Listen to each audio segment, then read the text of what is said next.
galera agora acho que vamos falar agora sobre os head coaches, cara. E assim, a gente vai falar um pouquinho sobre os rookies, tá, gente? Basicamente, de Schottenheimer, Ben Johnson, Vrabel, esquece o Vrabel, não rookie no time, rookie mesmo. Kellen Moore, Aaron Glenn, Liam Cohen e Ben Johnson. São 5, tá? Que a gente vai falar. Por quê? Tem mais o Vrabel e o Pete Carroll, mas a gente pode acabar se estendendo. O que acontece? Vou começar pelo Liam Cohen. Cara, vocês sabem que eu torço pelo Jaguars e eu tenho boas impressões sobre o Liam Cohen. Eu acho que vamos lá, tem dois caras que começaram o trabalho gerando muitas faltas. E eu acho que os dois têm esse mesmo perfil, tá? Tanto o Liam Cohen quanto o Ben Johnson. São caras que têm uma questão de vencer, de criar jogadas diferentes, tá? Então, isso atrapalhou um pouquinho o início dos dois times.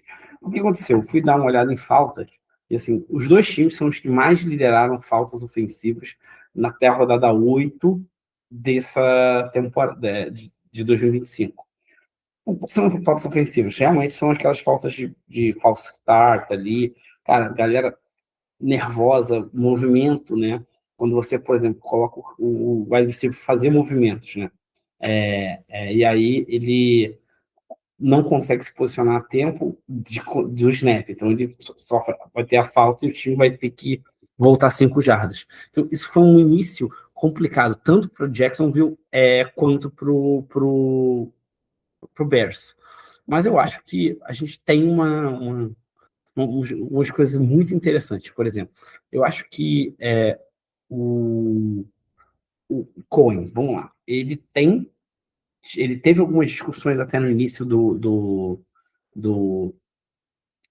com o Trevor Lawrence, você via algumas discussões, teve algumas chamadas ruins ainda ali, eu acho que aquela campanha final contra a Kansas City foi mal chamada, venceu o jogo, venceu, mas venceu de forma culposa, entendeu?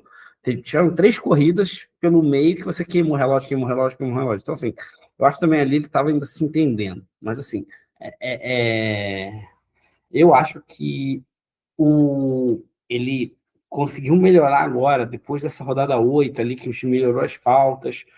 Algumas pessoas da linha ofensiva voltaram. O Brandon Strange foi um cara importante voltando, porque ele ajuda muito nos bloqueios. Isso facilita o jogo corrido bastante. Mas, assim, eu acho que ele melhorou a confiança. Ele está dando ritmo para o Trevor Lawrence. Isso é um ponto importante. Eu acho que ele gera essa confiança, ele constrói confiança e isso vai aumentando a vontade do cara de arriscar. Então, assim, eu acho que isso ajuda muito. É literalmente minha frase que eu falo quando chega um estagiário. Quem tem medo de cagar não come, né, irmão? Se você tem medo de cagar, não vai comer. Então, assim, eu acho que o trabalho dele é muito bom e ele está tentando implementar uma mudança de cultura. E eu acho que está funcionando.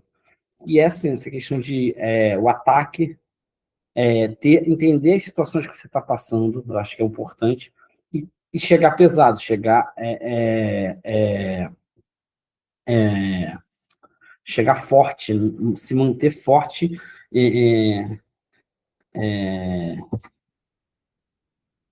por exemplo, na defesa, o tempo todo. E assim, tem algumas coisas que ele melhorou, por exemplo, eu acho que a linha ofensiva melhorou com o trabalho dele, a questão de desenvolver jogadores. Eu acho que para a próxima temporada, eu acho que ele vai ter mais tempo para entender alguns jogadores e vai melhorar a performance de muitos jogadores jovens aí. O próprio Strange, para mim, já evoluiu o Strange. Mas, por exemplo, você tem o Monheim na linha, que é um cara que pode vir a ser o substituto do Hensley. Tem o Parker Washington, que agora está mais envolvido. Eu sempre gostei do Parker Washington e defendia, e ele não tinha tanto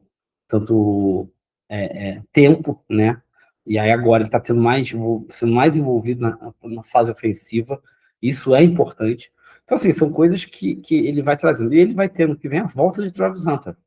que eu acho que ele vai envolver ele mais na parte ofensiva, mas assim, com essa estabilidade, Jacob Myers sendo renovado, Brian Thomas Jr., que é um cara que fez um excelente primeira temporada, e esse crescimento do Parker Washington, ele vai poder focar no Travis Hunter na secundária, que é um ponto que para mim era para ser fundamental, ele ter mais snaps defensivos que ofensivos. Isso vai ser interessante, eu acho que é um trabalho com muito potencial. Cara, vamos lá, agora pro Ben Johnson, né? Cara, eu acho que é um cara que, assim, tem uma cultura de não ter medo da derrota, de não de arriscar demais, que é interessante, muitas vezes. Cara, ele realmente ele é um cara que deixou essa cultura junto com o Don, ele cultivou essa cultura com o Dan Campbell. Aliás, vale ressaltar, também não veio da árvore do McVay, né? Porque o Liam Cohen veio da árvore do McVay e vou falar dois trabalhos interessantes do Liam Cohen. Geno Smith no Seahawks e o trabalho dele com o Baker, né? Mas assim, agora fala do Ben Johnson. O Ben Johnson é um cara que não veio da árvore do McVay, tá? É um cara que fez trabalhou muito tempo ali ele, na verdade, ele é da árvore do Dan Campbell, né? Porque ele foi o cara que foi o Tyrant coach, né? E assistente de quarterback no Dolphins, na época do que o Philly foi demitido e o Dan Campbell assumiu 4 jogos. E aí, essa questão deles trabalharem juntos, tudo isso, fez com que ele continuasse com o Gaze, né? E aí, quando o Campbell assumiu o Lions, ele levou o Johnson para lá. Então, assim, é um cara que sai da árvore de McVay e Shanahan. Então é interessante esse lado também. E tem essa questão do risco, né? Então ele, como convive muito com o Campbell, ele desenvolveu isso, né? Ele é um cara que, assim, em jogo aéreo, para mim, assim, o Cole é um cara muito bom de jogo terrestre. Desenvolveu quarterbacks, tudo isso, mas o foco dele no jogo terrestre é absurdo. Já o Ben Johnson é um cara que trabalha muito bem o jogo aéreo. Não tem o que falar. Assim, você vê que as jogadas e muitos moves, como eu falei também, essa questão da falta, com essas movimentações dos wide receivers, gera muitas faltas. E assim, cara, ele trabalha muito bem os passes curtos, screens, coisas assim, que é interessante. Então, eu acho que ele é um play caller muito disruptivo. Eu diria que o Ben Johnson é muito disruptivo, é um cara que está trazendo, e isso está ajudando no desenvolvimento do Caleb Williams. Eu acho que ele vai precisar, talvez, melhorar a parte defensiva. Eu acho que isso é um ponto que está sendo, para mim, assim, às vezes a defesa dos Bears é um pouco soft. Mas, assim, eu acho que é um cara que tem muito potencial. E, assim, para mim, é um cara que tem, talvez, assim, era um cara que todo mundo só queria nessa off-season. Muito bom, que todo mundo tinha já essas expectativas. E realmente o cara tá tendo essa, essa eficiência até na parte de execução tática, né? E eu acho que tá crescendo. Acho que é um cara que tá crescendo. Cara, eu vou botar. Eu acho que, na verdade, assim, o Kellen Moore, para mim, é um cara que tem um trabalho bem interessante. Engraçado, vou dar uma curiosidade. Ele foi o último quarterback canhoto a jogar na NFL antes do Tua, tá? Acho que foi 2017. 2017? Ele parou em 17? Parou em 17 no Cowboys. Ele parou em 2017, foi o último quarterback canhoto a jogar num jogo da NFL antes do Tua. Depois o Tua já tá ali jogando, tem o Penix e tal, então beleza. E ele depois assumiu, ele também é outro que não é da árvore do McVay. E ele tem um trabalho muito forte lá em Dallas. Ele inclusive, fez bons trabalhos em Dallas, tá? Ele fez como técnico. Eu acho que ele tem um trabalho, assim, muito interessante, porque ele fez um trabalho com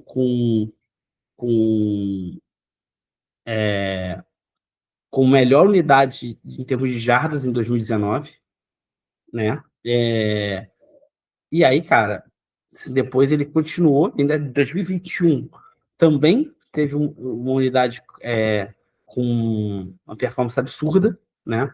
No Cowboys. E, cara, depois ele assumiu o Philadelphia.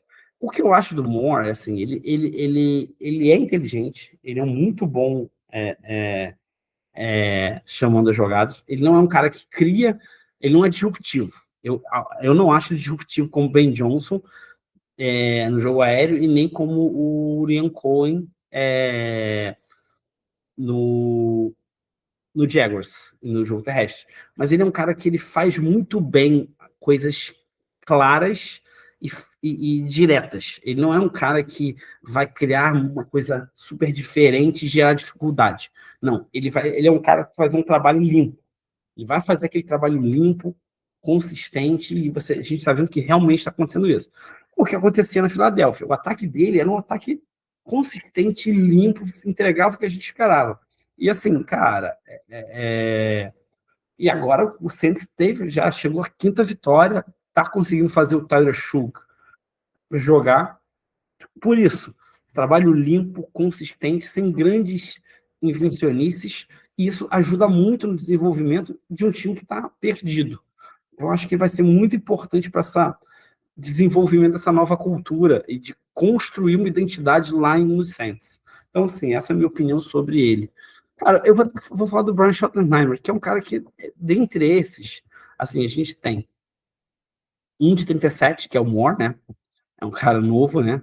Tem o Ben Johnson, que é 39 anos, e tem o Liam Cohen também, que é novo. Assim, aí você vai pegar agora o Schottenheimer, que é um cara já mais velho, inclusive fez muitas entrevistas. Ele é um cara que, assim, ele inclusive foi o primeiro coordenador ofensivo do Lawrence na NFL, trabalhando com o Urban Meyer. Mas, assim, é complicado, né? Aquele ano foi um ano bem tenso, né? Ele era o coordenador de passe, jogo aéreo, né? E, assim, olhando a carreira dele, eu acho que ele é um cara que teve bons momentos, tá? Eu acho que ele teve bom, principalmente no Jets, cara. Ele fez uns trabalhos muito bons no Jets. Inclusive, ali eu acho que foi a janela dele para ser head coach antes. Mas, assim, fui olhar o histórico, fui olhar o desenvolvimento, assim, o Schottenheimer fez um trabalho muito bom com Chad Pennington. Ele melhorou no ano de 2006 a performance do Chad Pennington. Ele acabou sendo o comeback player. Depois ele conseguiu uma excelente temporada com o Brad Favre, né? E depois o Mark Sanchez. Sim, cara, só para vocês terem noção, em 2008 ele conseguiu fazer com que o time do Jets passasse 400 pontos na temporada ofensiva. O Thomas Jones foi um cara que teve 1.312 jardas corridas sob o comando do Schottenheimer. E 13 touchdowns corridos. Então, assim, o problema é que assim, eles começaram muito bem e depois foram eliminados. E, lembrando, ele fez um excelente trabalho com o Mark Sanchez, chegando na final da UFC com um quarterback calouro, que era o Sanchez. A gente não pode falar que ele era um espetáculo, tudo isso. E aí, cara, eu acho que depois ele teve outras experiências, inclusive com o Seahawks. Aliás, fez o Russell Wilson ter um excelente ano em 2018, né? Então, assim, cara, e aí depois ele ficou acompanhando o Dan Quinn ali e tal, como, como, como como consultor, virou assistente do Kellen Moore. Engraçado, ó, o Kellen Moore, que a gente falou agora, era o coordenador do Dallas, e ele assumiu a função, né, em 2023. E aí agora ele também assume como técnico. Eu acho que ele está tendo um trabalho honesto. Assim, todo mundo falava que ele assumiu que era filho do Mark Schottenheimer, tudo isso. Mas não, eu acho que ele está tendo um trabalho honesto, assim, dado que foi dado para ele de material humano. Se melhorar a defesa, talvez eu vou trocar o coordenador. Cara, se bem que eles trouxeram o coordenador agora, né? Mas É, e é o cara que era técnico do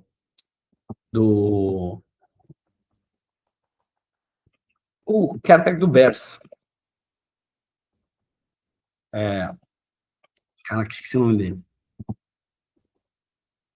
O... Tá, caraca. Mas tudo bem, vamos lá. É, e aí, cara, mas eu acho que é um trabalho muito bom. O Eberflus, Matt Eberflus, cara. E aí, mas assim, mas a defesa não tem nomes. Isso atrapalha muito o trabalho dele. Eu acho que se ele tivesse numa uma defesa mais consistente, talvez no mínimo talvez ele tivesse 9-7 aí. 9-7. Pode ser um 9-7 ou até 10-6. Talvez. E assim, agora a gente vai ter que falar, já falamos dos quatro, agora acho que a gente vai ter que falar o último quarterback, o último técnico, Aaron Glenn, né? Cara, o Aaron Glenn, eu acho que ele é um cara que tem uma questão Jets, né? Mas assim, a gente acabou de falar do bom trabalho do Brian Schottenheimer no Jets em um momento. Só que assim, eu não sei. Sinceramente, eu acho que ele tá perdido. Eu acho que ele tá muito perdido. Eu acho que a saída dele, a chegada dele no Jets, o Jets tendo essa confusão toda, essa coisa meio crowd crazy, cara, ajudou o Aaron Glenn a não performar. Ele é um cara muito bom de defesa. Eu acho que a escolha dele relacionada ao Fields fez com que ele também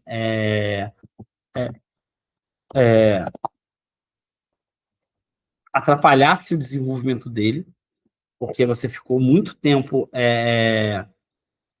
perdido, né? Sem quarterback, a coisa meio não andou.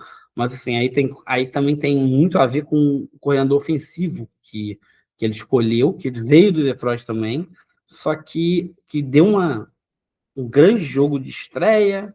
Aí alguns jogos no time pontuava muito defensivamente não funcionava. Aí eles realmente ajustaram mais a parte defensiva para poder coisa. E o time começou a segurar outros ataques, né? E aí, cara, depois disso, beleza, a coisa começou a melhorar defensivamente, mas no ataque foi ladeira abaixo. O ataque foi ladeira abaixo, assim, de forma catastrófica. E aí começou, Tyler Taylor, não sei, testa aqui, agora estão com o Cook. Cara, vamos combinar? O Cook não é jogador de NFL. Não é jogador de NFL. E assim, você tem aí o Engstrand, que eu achei ele pouco perdido, né? Vamos ver como é que vai ser ano que vem. Se vai ser se ele vai ser mantido também. E tem que ver um pouquinho esses coordenadores, essa galera que está ajudando ele ofensivamente. Que tem a galera bem experiente aí, mas, cara, não sei, vamos ver. Vamos ver como é que vai ser isso. Mas, assim, trabalho, para mim, dos cinco, o pior trabalho é o do Aaron Glenn. Então, galera, essa aqui são minhas impressões sobre os 5 trabalhos dos rookies. E, cara, espero que você tenha gostado do vídeo. Deixe seu like. E, lembra, se tem bola de peso, se tem arena, tem esporte ali, a gente está lá.